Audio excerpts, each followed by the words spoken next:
Welcome to FitBody Lifestyle, the show where we dive deep into the world of fitness, health, business, relationships, and the art of living a balanced life. I'm Jami. And I'm Greg, and we're here to give you the benefit of our experiences in the fitness and bodybuilding industry, the corporate world, running a business, personal development, and building healthy relationships. Whether you're sweating it out in the gym, hustling in your business, or seeking balance in your everyday life, you're in the right place. So lace up those sneakers and grab that water bottle, and let's get ready to transform our minds, our bodies, and our lives.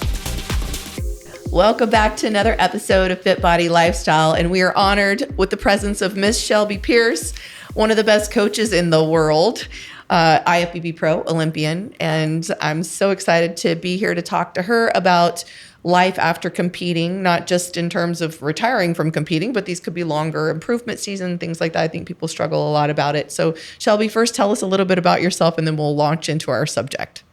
Oh, sorry. Tell me your check-in word first before I get nudged over here by Papa Bear. Grounded.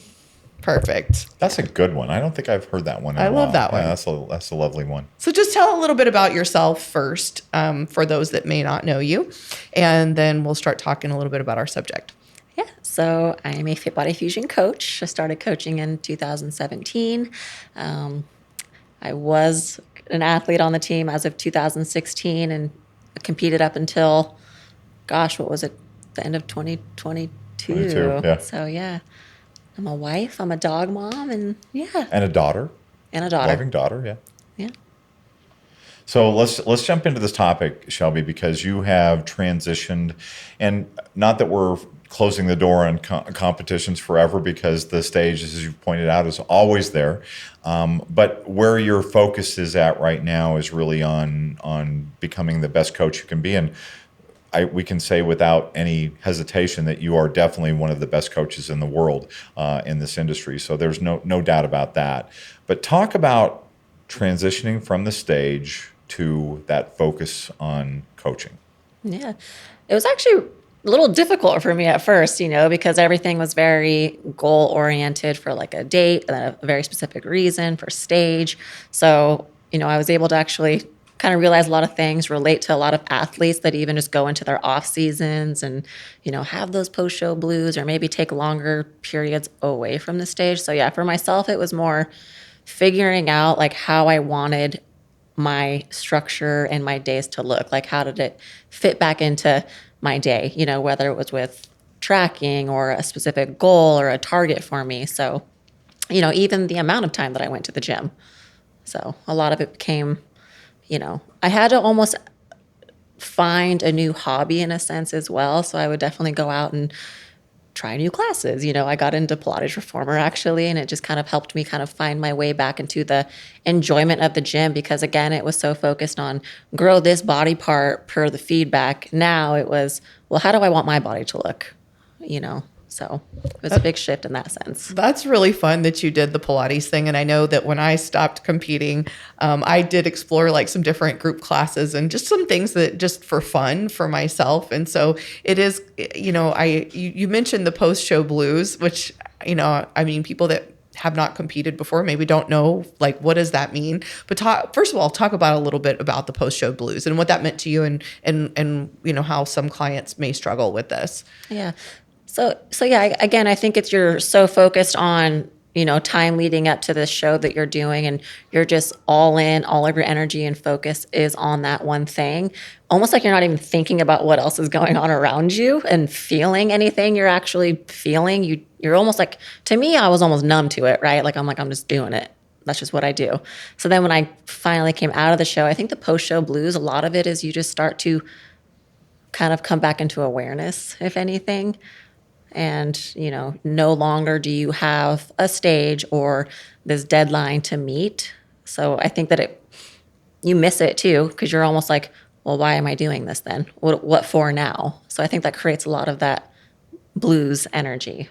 Yeah. So. I like to think of it as like, if you're on solid ground, if you're, on just the ground, you feel planted, you feel stable, and it's kind of like what you're talking about, almost like in robot mode of like you have your whole day planned, everything's very structured, and then all of a sudden it feels almost like you're on a boat that's rocking, and it's like finding your footing again, just kind of finding that point where you can feel like so grounded again. That's what it felt like for me, at least. Does that relate to you at all? Absolutely, yeah. And it's almost too like when you're structuring out your meals, that's the biggest thing too. It's like, well, why? Why am I doing this? Or you go to the gym. Well, I don't know why I'm here. Like, what for now? What's next? So it's kind of like learning how to walk again. Literally, that's how it feels like, Yeah, I can totally relate to that. So I'm curious to know, let's just talk about the nutrition piece of it. So obviously coming from very, very structured macros, having your meals all prepped all the time and everything else, like what are you doing now, and how did you shift from, that real structured? Because obviously, I mean, you're maintaining at a really great body composition, like you're still staying super fit. Like I'm sure people still think you're competing when they see you, which is kind of the idea. It's not like, okay, I'm done. Like I'm just gonna sit over here and let myself go. So like, how did you transition from being so structured to where you are now, and where are you now with it? Yeah. So I think the process getting to this point wasn't just easy, and it was difficult, and I went in different directions for sure. But I think now at this point, I got to a place where I realized that I do a lot of intuitive eating now, honestly, because I found that focusing on the data and the tracking was actually making it worse on me and making me feel like, oh, okay, I'm out of food. Like now I want more food, So when I finally was able to just be able to get in tune with my body and actually listen to my hunger cues, I realized that kind of gave me a lot of that freedom from food. And so now, yes, I'm focusing a lot more on intuitive eating, but I do go back sometimes if I'm like, hey, I want to tighten up, or I want to do, a little mini cut. I go back to tracking. Yeah. One of the things I did, because one of the things you did just say, and I think is important to note, is it does take some time before the hunger cues, especially if you've been competing for a while, it does throw off your hunger signals and satiation signals. So there is a little bit of period of just those things coming back into balance. But as you get to balance, where you're more in touch with your hunger cues, I know something I used to do is when I got to the point where now I'm completely intuitively eating, but when I got to the point I started intuitively eating, is I would lay in bed at night and I would do kind of a after action review in my own mind of what I ate throughout the day and kind of break it down in my head, because I've been tracking macros for so long, and and every once in a while I'd go actually plug it in. I'm like, wow, I was almost exactly where I had calculated. But it was kind of an interesting exercise for me to go, okay, when I'm eating intuitively, how closely does that reflect a maintenance level of calories for me, and how balanced are my macros? And I know, continuing to prioritize protein, kind of stick with whole foods, like that kind of thing. Do you have those kind of parameters that you're, intuitively, are you doing it intuitively, or are you consciously kind of guiding yourself when you're making those choices? Yeah, no, I'm still really 100% like all clean whole foods. I do allow myself, obviously, some fun things, but I enjoy feeling good. That's the big thing for me, is because a lot of it was feeling, throughout the day, more of that good energy. So no, I'm very conscious, and I focus. I feel like I'm like a master at this point, so I can stare at my plate and know like this is about how much I should be eating to maintain. And it is going to be my simple, protein, carbs, fat. So it is really in good balance still. Shelby, do you coach people that are competitors that you have encouraged whatever intuitive eating within their program? I do. Okay. And how do you coach them through that? And it's interesting too, because I'll actually bring it up to them, like, especially if they're having like that difficult time in that transition. I'm like, well, hey, let's test this out. Let's do with one intuitive day. And of course, at first they initially all panic, right? Like, oh no, there's no way I can do that. I'm like, we need to try it out. Let's test it. So a couple different ways I can do it. I think some people literally even could take a couple weeks intuitive breaks, and that's best for them, and they don't do any tracking at all. Or I have some people that are more kind of on the fence and nervous to do it. I'm like, okay, intuitively eat and then backlog it, make your best guess and kind of go back through, see how close you are. Because I feel like that's the only way you can really test it out, to see, kind of like you said, I mean, how close are you actually getting? So you're doing that to kind of build their confidence and being able to do it. Yeah, that makes a lot of sense. Mm-hmm. How do you, go ahead. I was going to, so how do you approach that? Or what do you think the holdback is, I should say? What prevents these athletes from embracing that intuitive eating piece, especially when you as their coach have kind of opened that doorway? I think it's more just their maybe not trusting themselves to have that self-control, because they see themselves being so out of control in moments and not stopping, whether it's binging or just constantly eating over or snacking. So I think it comes from a place of just initially being intimidated and scared that it's going to make them just fully go out of control, So it's almost less of a physical thing and more of a psychological thing than anything else. Yeah. And it's actually usually always the opposite. They usually always come back like, yeah, maybe not the first day they do it, but after, a few days of doing it, hey, wow, like I realized, I didn't even finish all my food that I gave myself. Like I was full, so it's pretty interesting. Mm-hmm. That is so interesting. And I also, you had mentioned before that you find now that not tracking is actually, and I feel the same way about myself, like over time, because I tracked for so long and I do have a general idea, but I find now that I'm stepped away for it a little bit, like that intuitive eating, I feel like I tend to do a better job that way, even than when I'm tracking, because I'm just so in tune.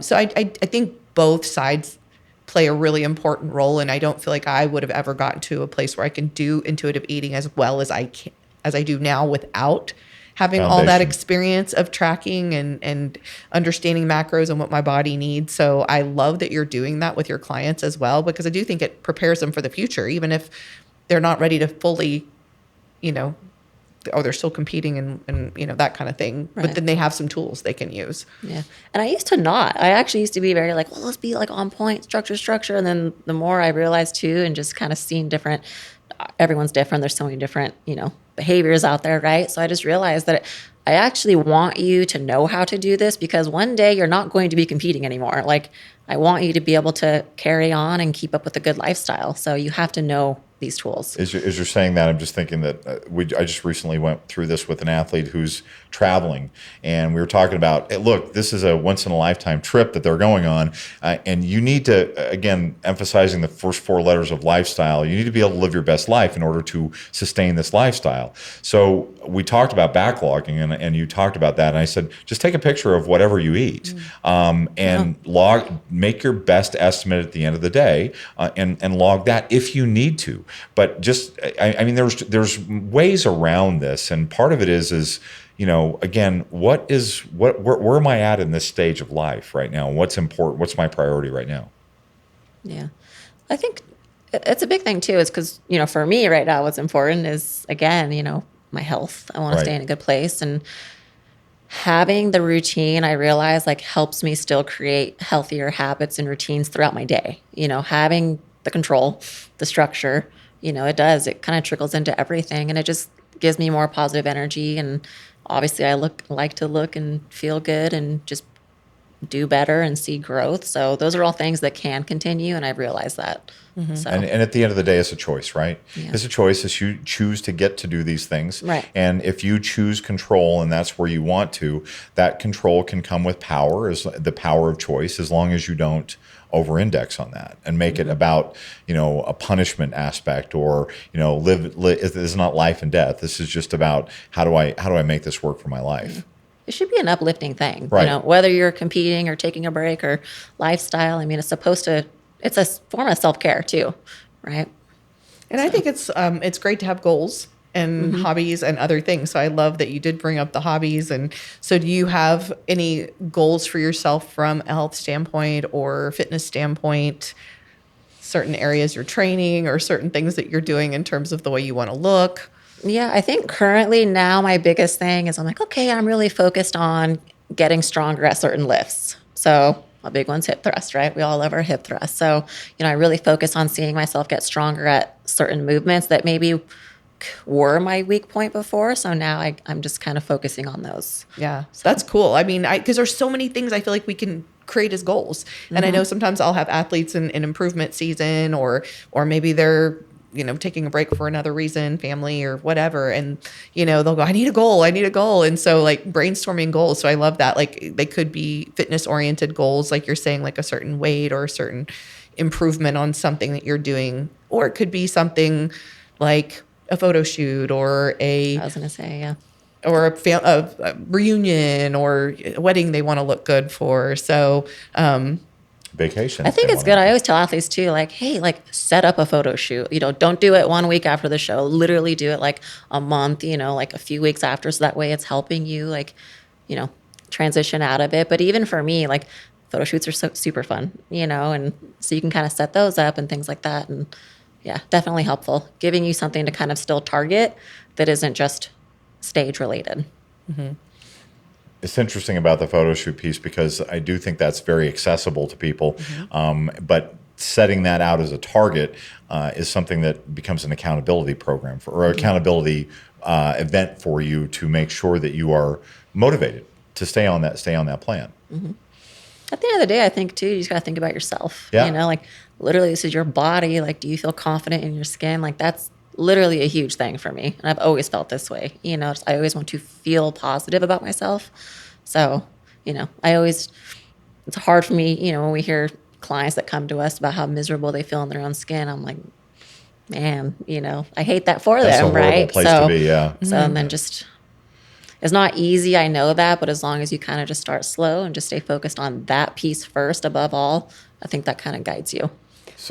Yeah, so that kind of segues really well into kind of the next thing I wanted to talk about, which is we get so used to seeing ourselves stage lean, and like when we're competing a lot over a period of time, there's a certain aesthetic that is our goal aesthetic in order to win a show or to qualify or whatever the situation is. So then transitioning that mindset to be able to then change the expectation of what we want our bodies to look like, for yourself and or for other clients. Like how have you helped other people transitions, or how have you transitioned into like, obviously we're not going to be stage lean year round. So how do we, move that mindset to something healthier? Right. Well, that's the thing too, is it's not realistic. So just being very upfront, like, hey, this isn't something year round, putting on the body fat it's okay. That's appropriate. It's feminine. And usually, personally, I feel like I look better. I do enjoy the way I look more than when I am shredded. So I think it's just, there is a purpose and reason for every season you're in. So just understanding that and reiterating it. And it is healthy, to have the extra weight on you. So. Were you able to embrace that after?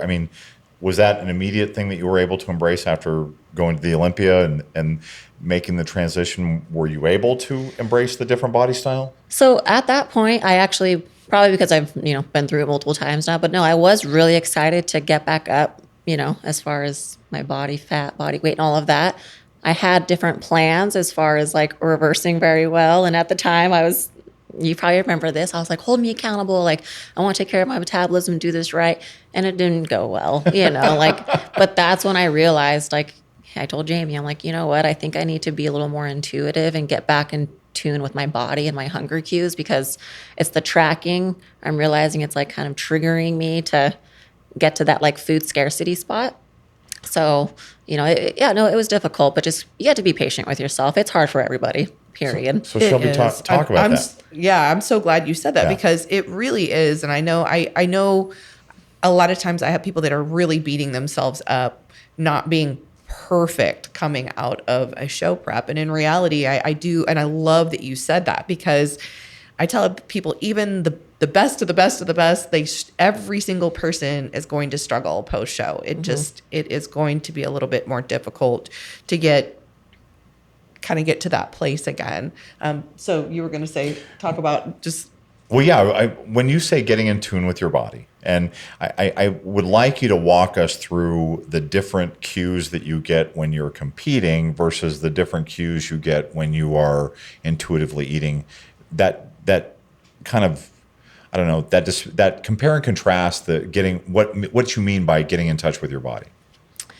Yeah. So I think when you're, competing, you're eating for a purpose, right? It's not about, am I hungry? Am I full? Am I starving? Like, it doesn't matter. Like, you're like, this is what I'm doing to get to this goal. Like, you don't really get to care. And that's kind of what I meant by like, you're more numb to it, because you're like, well, no matter what I feel, no matter how hard this is, I'm eating just for this purpose, not for fulfillment and, anything else. And then when you get out of the show, you're literally starving, right? Your hunger cues and hunger hormones are all over the place. So that's the part that's kind of difficult to navigate, because no one gets to skip that part.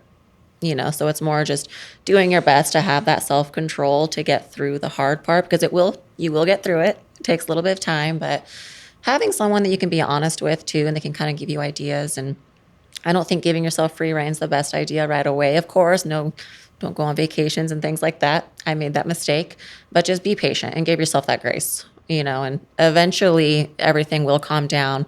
You will have more normal hunger cues, meaning your body naturally tells you, hey, it's time to eat, or when you're eating your food, hey, I'm feeling, satisfied, I'm feeling full. So those are what I mean by hunger cues. I have made that mistake of going on vacation Yeah. right after a show. And I'm glad you brought that up, because I think that's a good tip for people if they're planning to compete and then go on a vacation right after. I know that for me, like, I ended up, kind of going wild on the food on the vacation. And of course it was more sodium than I was used to. And I had some swelling and like, I was so uncomfortable, and it was not a good experience. So I think, what we were talking about before in terms of having a goal, like a photo shoot or something like that, and then protecting that time can be helpful, so that it's more of a transition from like what you're talking about, where everything's so strict and it's like, okay, it's 3 p.m. I'm supposed to eat these things, and like, okay, I'm still hungry. Too bad. That's it. That's what you're having, versus now I don't have a show hanging over my head, at least not immediately. So if somebody's in an improvement season, so then how do I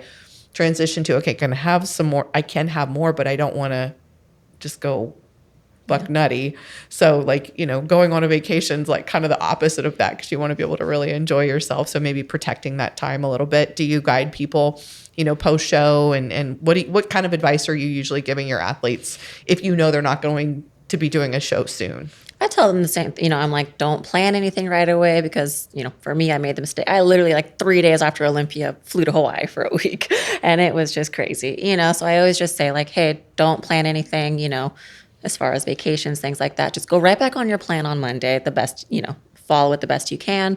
I also don't keep their food low coming out of the show. I take them up, right away. So that way, at least we're getting closer to that maintenance to where they're not going to have much of an issue. Otherwise, I do feel like I set people up for disaster at that point. And I just say, hey, be patient. It's going to be maybe 4 or 6 weeks of the hardest part of it, really.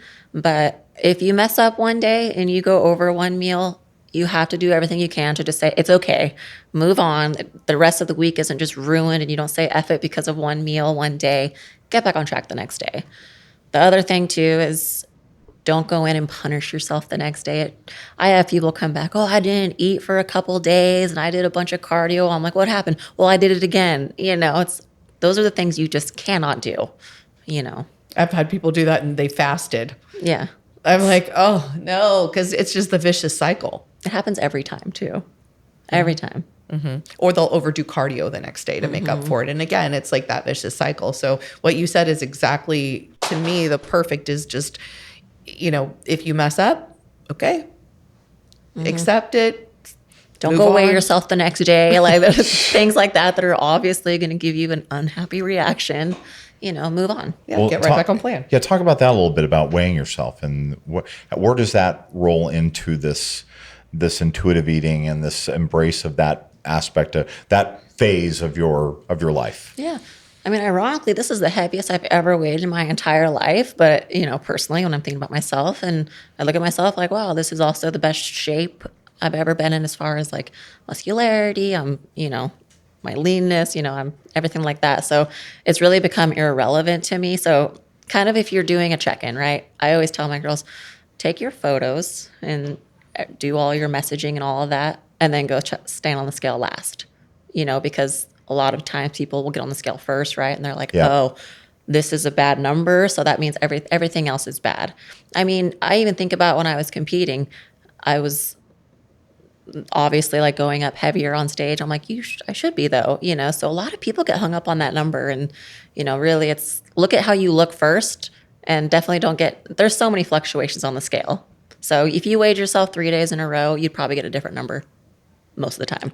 Right. Or even multiple times during the day. Yeah. Yeah. We find that the scale really becomes that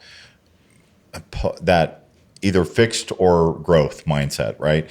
Fixed mindset, the value on the scale determines whether I am winning or losing. I'm going to gauge my whole week based on that scale number. And I know you've had athletes who've checked in who had the scale number go up, but their waist tightens up. They maintain their hip glute measurement. Or I mean, it's just like you have all kinds of success in this check-in, and you are fixated on that weight being the determination of whether you had a good week or a bad week. I love what you just said, by the way, about, and thank you for the coaching tip, about having them take their check-in photos and doing the measurements before they weigh. Yeah, I'd never thought of that. I think that's a great idea. That's a great way, because I will tell you, I've gotten a number of check-ins where people say, I got on the scale today and it ruined my whole day, or words to that effect. And it's like, that's great, Shelby. Are there any other little coaching tips you can give us? I might think of some along the way. Because that's really brilliant. That's really brilliant. How often do you weigh yourself? Maybe like once every, maybe a couple of weeks.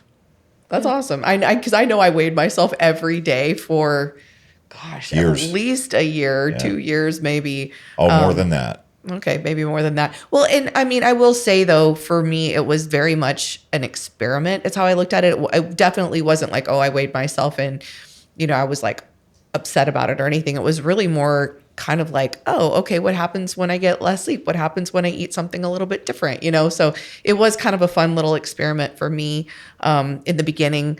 And yet I do feel so much more liberated. I actually got on the scale today, which I can't even remember the last time I weighed myself, which was, kind of funny. But somebody had asked me how much weight. I'm like, I really have no idea, which was kind of interesting because it was one of the least I've weighed in a while. So I'm like, oh, I better go eat some more food. I only do it now just out of curiosity. Yeah. I'll do like some accountability for myself. I'm like, I'll do like a little bi-weekly check-in or once a month, just kind of, like I said, I did a mini cut, I guess, a couple months ago. So I would check it periodically, but yeah, no, I'm not. That's more awesome. Out of curiosity, not for oh man, I wonder what it is. Honestly, you just gave the tip of the week, I think, and using the scale as a point for curiosity and not as a point for determination of winning or losing for that week. And when you're curious, and I do think, as we look at all the feedback that we get from an athlete, I mean, whether it's the appearance of your period, whether it's spike in sodium the day before, part of that weight usually has a story to it, and figuring out that story from a curious point of view can be the difference between looking at that as a win-lose or as a, hey, this is just a piece of data. Absolutely. Yeah. I love that. So, Shelby, talk about, you have got a lot of interests. I was curious about, you talked about Pilates being something that you explored for a little while as another hobby. Are there any other hobbies that you explored in this transitional phase? Well, my husband is a cage fighter, so he's gotten me to do some jujitsu. Oh, wow. Oh, fun. Okay. But it's not very fun with him because, it's not very exciting. Not my thing for sure. But I think other interests, I mean, I get outside a lot more, so I'll do like some hiking outside or just, I think at one point actually I did try some kickboxing, but I really liked the Pilates. I think it was really freaking hard actually. And I was like thinking I was going to go in there and just kill it. And it was the hardest thing I've ever done in my life, I feel like. So yeah. I did like Which that. Which says a lot because you've done a lot of really hard things. It was crazy hard. And it made me excited though. I was like, ooh, I'm going to get better at this. like I realized how like not flexible I am in certain ways, so that was definitely one of the more favorite ones. Yeah. That's cool. I actually did that's when I got into the competitive shooting is, after I stopped competing for a little while. So, I mean, I think it is fun to just do something because most of us, I feel like that do compete are very driven. We like to have goals and things that we're working towards and something that's taking on something like that that's so hard and then, not being good at it. It like upsets you. You're like, I want to be better at this. So I have to master this. So yeah, I think it builds a lot of confidence and especially during a time where you're kind of finding your footing. It makes a lot of sense. I think that's great advice. Yeah. Well, in the career world, I think that one of the things that a lot of people struggle with is what do they do after retirement? And and it is that thing is that, and I do. What did you do after retiring? Yeah. No, you didn't retire. I didn't retire. Just went right back to work. I just transitioned, and that's I don't like that. I don't like that R word, but I do think that I've heard that from many friends of mine and colleagues and mentors who have retired, and one of the things that they say is you got to have a plan. You got to have something that you have to fulfill your time, to give yourself purpose, to fulfill yourself in terms of, and I loved what you said about the Pilates, is that it became a challenge for you that you wanted to master. And Jami did that with, when she got into competitive shooting, she got a coach, and she was going out there 2-3 times a week to get better and to master that craft. And I saw the competitive mindset appear just in a different focus point. Is that what you've done? Yeah. There's still the competitive nature in everything I do. Yeah. You're still like, I want to get better. It's all about, I think bodybuilding, that's the cool thing too, is how much growth you go through, and it translates into everything you do. So it's, which is what we say, right? Bodybuilding is not life, but it can make your life better. yeah. Yeah, it does. I do feel like, there's so many lessons to be learned and so much discipline to be gained. And the cool thing is that, we still get to feel that from the coaching side of things too. Right. Like what you said earlier is definitely true, that I definitely feel more excitement, pressure, elation, like all the things we get from competing. I feel it more as a coach than I even did as a competitor. So More than anything. yeah. So it's exciting. It's exciting. And, I think it's really fun to watch people that, have had competitive careers and are still, whether they become judges or they, start all kinds of different businesses or stay involved in any way they can. I feel like the community that we have, this bodybuilding community as a whole, is just a really special community. It's fun to, show up at the shows and to see people that, it's kind of like Cheers, like what's the song? You want to go where everybody knows your name. Yeah. So it's like, that's the fun thing I feel like about the industry, is like the more involved you get. So I encourage people. And Yeah, there's so many things that can come of it. And for me, it was obviously coaching, but that's the great thing about it. It's not like you're irrelevant and it's over as soon as you stop. Like, you can still be so much a part of the community, And I do think finding that place, your niche or your niche, is so important. I think a lot of people turn to coaching without really giving other things an opportunity where they could excel and still stay in this industry, because there's a lot of things that people can do, whether it's designing suits, whether it's doing makeup, whether it's doing tan, whether it's, doing a podcast. On what you've learned. There's a lot of ways to differentiate yourself without necessarily pursuing the coaching thing. But for you, coaching is definitely where you needed to be, because you are a fantastic coach. And I want you to talk about that difference, is that you're now in the audience, you're watching your first Olympian on stage. What's going through your head? Well, I told you, stress, But no, it's really neat. Like, you think about it too. I think the biggest thing is, seeing these ladies, they almost don't believe in themselves or see their potential at one point. And I'm like, when they do it, I'm like, look what you just did, or when they get the pro card or get the qualification, I'm like, look, I won't say any names, but there's one person I can think of who was like, this show isn't going to go well. I'm really off today. It's just, everything sucks. She was all down. One, you know what I mean? I'm like, and I've been there, so I can relate to that. Well, that's why we call it the Shelby syndrome. The Shelby syndrome. Yes, it's a new thing. yeah. And I think having been there is important to be able, and I feel that way too, is like being able to relate to that emotion in that moment, and that we all have self-doubt that's going to creep in, whether it be us as coaches or us as athletes or anything that we do in life. Like that does creep in. And I feel like being part of this bodybuilding community gives you those opportunities to face those demons and bust through them, and then become that next best version of yourself. And I've seen you do that. And like some of the athletes like you're talking about, it's like those moments like where that belief becomes real. Yeah. It's so special. Yeah. Yeah. It kind of made me emotional over I here. know. It really is. It's like, it's a really, really special thing to be able to experience, Absolutely. And I know you and I have gotten to experience that quite a bit already this year. Yeah. So it's been a really special year, And it's just starting. I know. I can't believe it's only April. I'm like, all right, we're setting the tone. Okay. Yeah. And you already have a qualified Olympian, which is fantastic. Yeah. Talk about this, Shelby, because I think, one of the things that I always find interesting with you is that you are married to a cage fighter, but he also runs a business, and you help him run that business. Talk about interweaving that and balancing that against your coaching. Are you asking me about balance right now?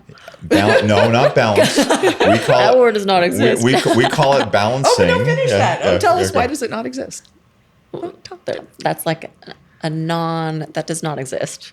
I agree, but I want you to explain like where you're coming from on it. It's more, you just prioritize, keep the schedule, take care of the things you have to take care of and need to take care of. And again, it's just prioritizing, that's it. I feel like there's more to it than I that. do think that the biggest thing for me that helped actually find that balance was, and this may not make sense, but it does for me, being present in everything I'm doing. And that was something that I know I told you guys I'm committed to being better at. And that was it, just whatever it is I'm doing, I'm being intentional and being present, whether it's with work or with people.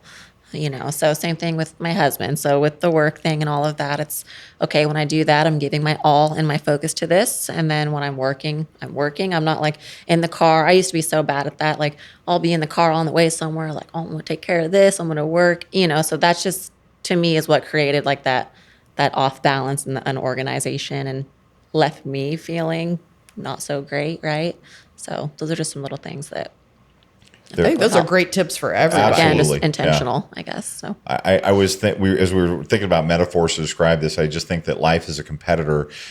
There's an old movie called Biker Boys where the guy's on a motorcycle and he's racing, and whenever he's racing, it's like he gets in this funnel where he doesn't see the world around him. He only sees the finish line, just the road, just where he is and where that finish line is. And I think that's really indicative of what a competitor feels a lot of times.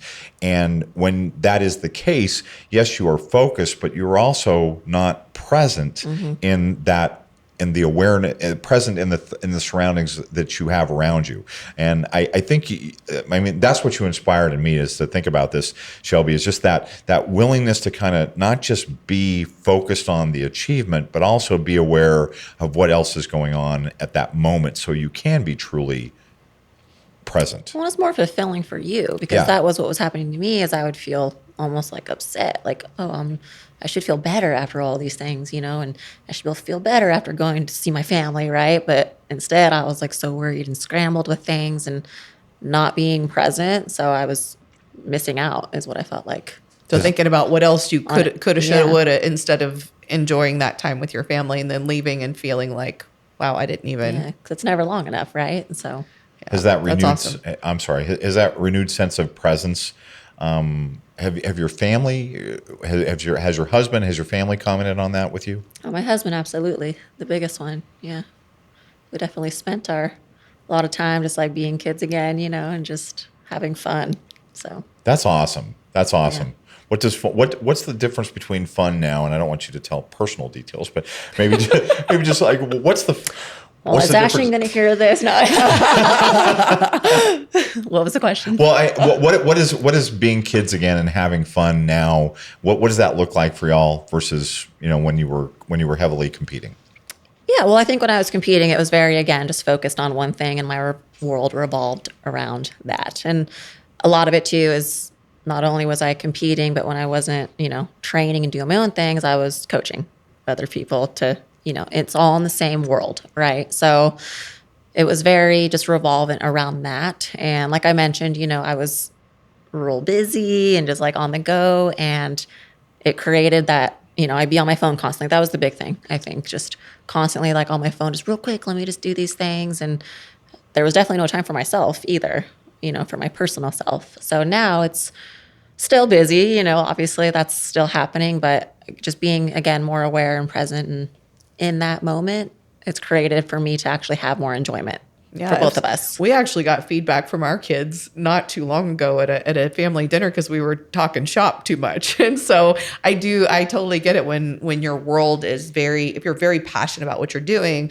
sometimes like that being present might be, okay, I'm going to set this aside for a minute and just be present with this person, find out what's going on in their lives, maybe talk about some things outside of this world. And I know for me, that's challenging. And we got that feedback. And then we actually had the next get together we had we what did we have? It was a drinking game centered on that. Oh shoot, I forgot that part. Okay, but can we share that? Yeah, we can. So we're like, if you talk about work, you have to do a shot. Oh, was kind of how this took place. And I'm not a big drinker or shots person, so I was having to be really on my P's and Q's because it was hard to do. We should play that game.